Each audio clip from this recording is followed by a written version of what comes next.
Hey, patient in 522A. Yeah, I'm talking to you. Didn't think I'd remember you? Look at me now, standing on this stage, calling you out. You want to know why I wrote this dumb monologue in the first place? It's because I've got something to say to you. Thanks, a lot. Thanks for yelling at me every morning. Thanks for telling me I'm too young to be a real doctor. Thanks for keeping me updated on your daily grievances with the room, the bed, the food, the nurses. I get that you're not a fan of this arrangement, but you know what? You're not even my patient. You're just the neighbor to my patient. My patient in 522B has straight up stage 4 metastatic bladder cancer. Sir, I don't even know what you were sick with, but who gave you a first-class ticket on someone else's pain train? Do you have less than 2 months to live? No? Then why do you keep butting into my patient's care? Like, seriously. I'm over here trying to introduce myself to my patient for the first time. It's a real intimate moment. And for some reason, you were there, barking through the curtains. Hey, Mr. Doctor, when is somebody gonna come check up on me? I know you can hear me. Then the next day, I'm struggling to get a quick history from my patient who had had a difficult night of unstable vitals.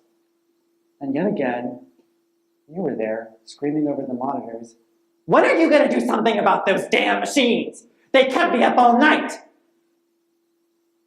Then later, I'm watching as the oncologist tries to explain to my patient the reason why his electrolytes are going haywire and why his fatigue is only growing worse. The cancer is growing fast, and it is choking, throttling his kidneys. And still, like a zit that can't be popped, you were there. Man, you guys should have heard the way he snored last night. Seriously? And then on my patient's final day at the hospital, we were all gathered in that little room. The oncologist, the resident, the social worker, the students, son, daughter, son, brother, sister, the palliative care team. My patient had no idea. Despite all the signs, despite the talks of labs and kidneys and survival rates, all this time, my patient had been gearing up for a fight he had already lost. And the family, that poor family, it felt surreal, like watching a soap opera play out in front of me without the protection of the screen. Once the denial dissipated, there was only a suffocating fog of anger and despair left in that room. The family begged the oncologist to try something else. The oncologist said there was nothing left to try. The family said the oncologist could never understand what they were going through. The oncologist begged them to believe that he did understand and that he had been in their very shoes. Eventually, after an hour of back and forth, the shouting and pleading began to die down. And after a long silence, someone brought up the word hospice. And suddenly, like a wounded animal, the daughter wailed and threw herself across her father's lap, sobbing. I felt my lungs turn to stone.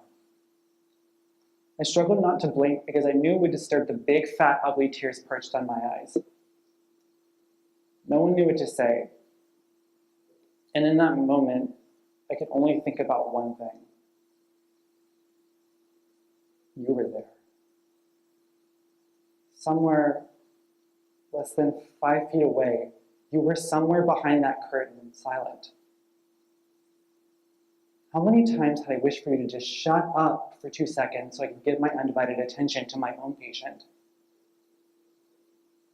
And yet, in that little room where the only thing that should have mattered was this dying man and his broken family, all I could think about was you and the you that was sharing that space with me in that broken little room. What were you doing behind that curtain? What were you thinking about? Were you sitting or lying down? Were you awake or asleep? Were you pretending to be asleep? What did you make of all of this? Were you sad? Were you sorry? Were you struggling too? Were you too thinking of someone, somewhere, something, anything else? It's funny. There were times I almost hated you. But in that moment, I think I needed you. You were my anchor. A nasty, petty, cantankerous anchor of a human. But you were still human. And so was I, and so was my patient.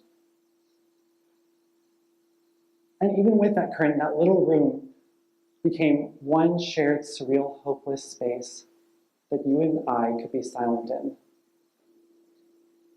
Together. Together.